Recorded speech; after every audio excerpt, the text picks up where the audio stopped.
Tapos na ang Pasko at magbabagong taon na po. Pero may mga employer pa rin hindi binibigay ang 13th month pay ng kanilang mga empleyado. Naku naman, bawal po yan ha. Nakatutok si Mark Salazar. Nakasaad sa Presidential Decree 851 o ng Labor Code na karapatan ng lahat ng empleyado, casual man o regular, tatanggap ng 13th month pay bago mag-December 24. 13-month pay is a core labor standard.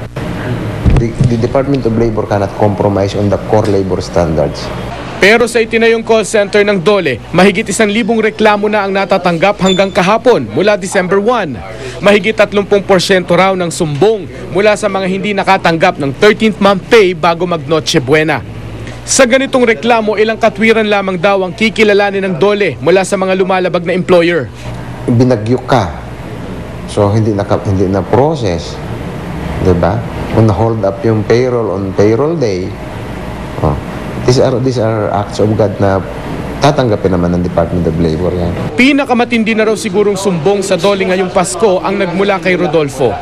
Dahil hindi lang 13th month pay ang hindi niya natanggap. Malungkot yung Pasko namin ngayon. Kasi lahat-lahat wala na pati nga 13 month namin wala din. Walang sahod. Pati benepisyo namin, verify namin, walang hulog. Kasama ni Rodolfo si Mang Napoleon na nag-aabang sa kanilang employer kanina para maningil ng anilay 4 na buwan ng na-delay na sweldo. Katiwiran po nila, pati yung hindi daw nagbabayad yung kliyente. Sir, yung nakaraan yung undoy, sir, hindi kami mag-loan kami ng SSO, hindi kami naka-loan kasi walang hulog. Nagpasko daw sila na Paskong Kamatis.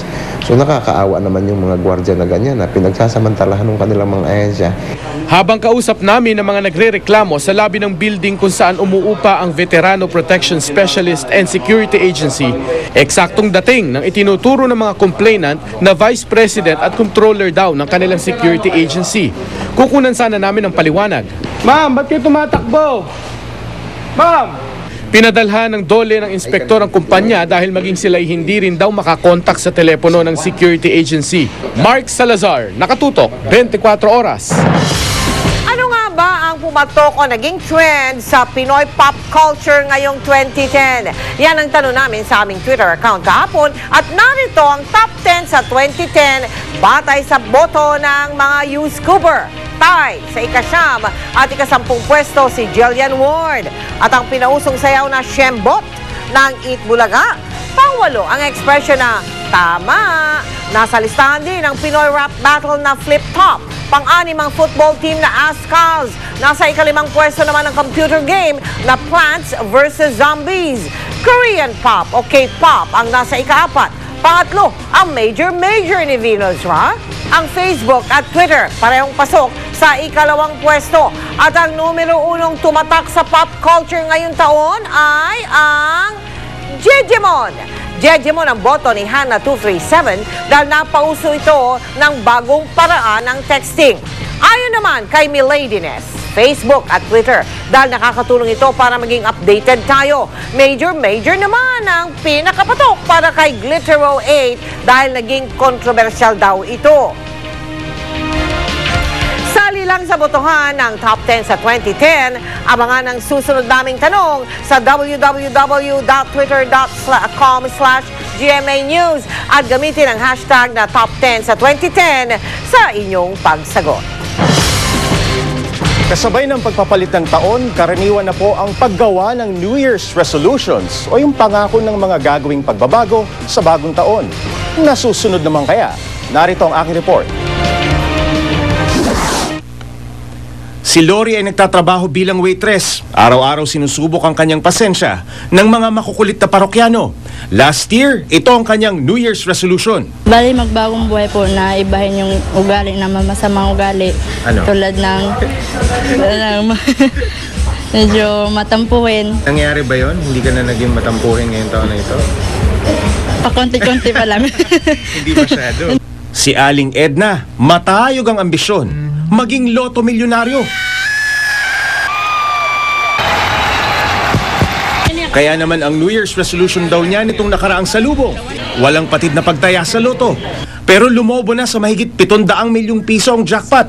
Bigo pa rin si Aling Edna. Ang tanong, Nagbago na kaya siya ng target sa 2011? Itong darating na taon, anong New Year's resolution mo?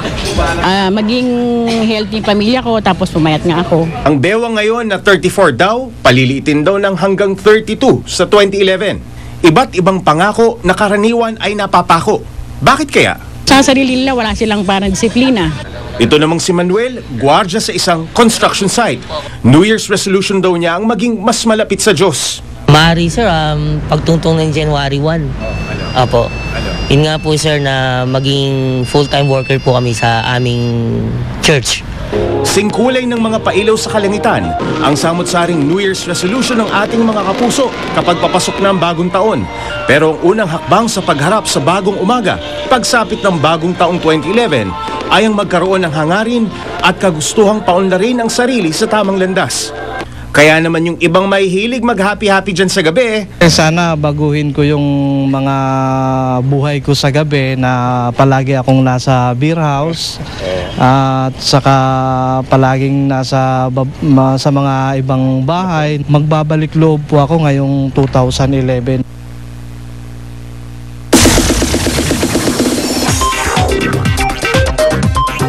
Magandang career ang handog ng taong 2010 sa twin star na si Jake Vargas. At ang wish niya for the coming year, lalo pang gumanda ang kanyang career. At para maipasyal naman daw niya abroad ang kanyang inang may sakit. Makichika tayo kay Lars Santiago.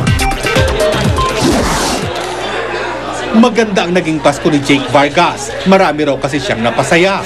Ngayong taon kasi nagsimulang humataw ang kanyang karir, kaya't marami siyang nabahagina ng biyaya sa kanyang pamilya at maging sa kanyang mga inaanak. Nagsama-sama po kami ng buong family Vargas. Lahat-lahat po yung mga pinsan, yung mga side ng mama ko, side ng papa ko. Nagsama-sama po kami. Sa pagharap ni Jake sa padating na taon, ang hiling niya ay lalo pang yumabong ang kanyang karir. Ang isang malaking dahilan, gusto niyang matikman ng kanyang inang may sakit ang magpunta sa ibang bansa. Gusto ko itong darating na 2011, madala ko na yung mother ko sa ibang bansa para maidala ko yung, para makita niya yung magandang lugar. Nakikipagbuno pa rin sa sakit na cancer ang ina ni Jake.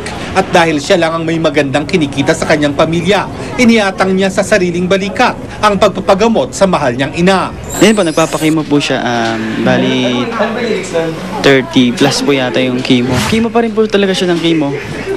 Yung nga lang po kasi dahil sa chemo, pumapayat po siya. Nawawala yung good cells ng mga sa katawan niya. Maagang nagtrabaho si Jake at siya ang naging taga-suporta ng kanyang pamilya, pero walang maririnig na reklamo sa kanya. Masaya na po ako sa sarili ko na tumutulong ako. Tutulungan ko yung mga kapatid ko. Siguro ganun talaga bigay sa akin ni Lord. Kailangan kong magtrabaho ng maaga para yung mother ko may paggamot. Lars Santiago, updated sa Showbiz Happening. May mainit na chika pa ako mamaya. Chris Aquino at James Yap nakitang magkasama. Okay na kaya sila ulit? Abangan yan. Susunod! Mga sumalakay na pulis sa bansang Peru, pinasabugan ng paputok. Sa gitna ng medianoche shopping rush, mga isnabero at pihikang taxi driver, naghuhuli. Mga otoridad sa Makati, todo alerto lamang sa mga pasaway na magpapaputok pa rin sa paligid ng tumagas na oil pipeline. At si Laura Visconde, tuloy ang laman. Hiniling na bawalang mag-abroad ang grupo ni Hubert Webb. Tutukan lahat ng yan dito sa 24 Oras.